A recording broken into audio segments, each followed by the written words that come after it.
హరే కృష్ణ. అందరికీ నమస్కారం అండి. నేను మీ ప్రతిమ. ఈరోజు నుండి మన ఛానల్లో మహాపవిత్రమైన గ్రంథమైన భగవద్గీత పారాయణం మరియు భావార్థ వివరణని ప్రారంభిస్తున్నాను. మన జీవితంలో ఎప్పుడైనా సందేహం వచ్చినప్పుడు, మనసు దిగులుగా ఉన్నప్పుడు, ధర్మం ఏది, కర్తవ్యం ఏది అని ఆలోచించినప్పుడు మనకు మార్గదర్శకుడుగా నిలిచేది భగవద్గీత. శ్రీకృష్ణుడు స్వయంగా ఇచ్చిన ఈ దివ్య ఉపదేశం ప్రతి వయసు వారికి, ప్రతి మనసుకు, ప్రతి జీవితానికి వెలుగునిస్తుంది.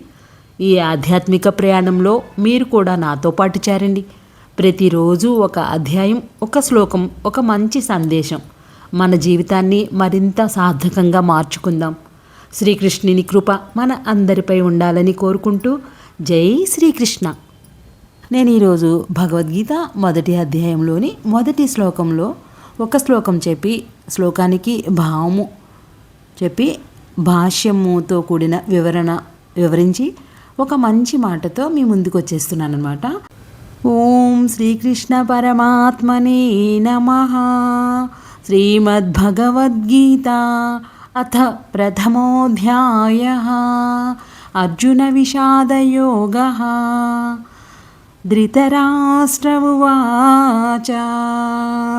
ధర్మక్షేత్రే కురుక్షేత్రే సమవేతాయుత్సవః.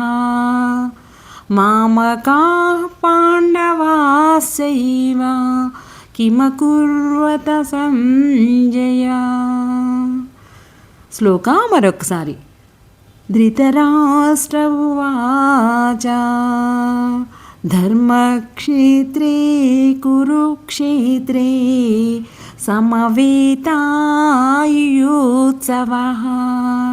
మామకాః పాండవాశ్చైవ కిమకుర్వత సంజయ.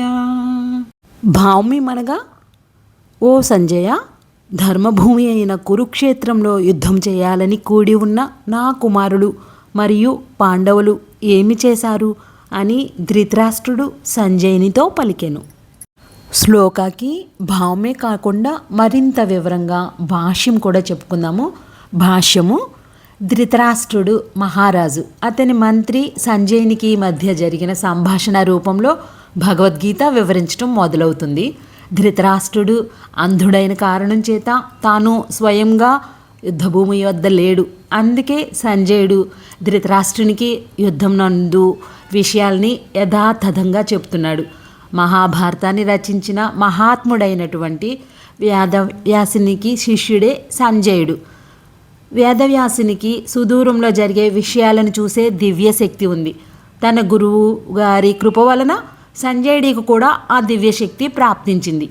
అందుకే సంజయుడు దూరంగా ఉండే యుద్ధ విషయాల్లో జరిగినవన్నీ చూడగలుగుతున్నాడు. అందుకే ధృతరాష్ట్రుడు తాను చూడలేడు కాబట్టి యుద్ధభూమిలో ఏ జరుగుతుంది అని తన మంత్రి అయిన సంజయుడిని అడుగుతున్నాడు. ఒక మంచి మాట చెప్పుకుందామా?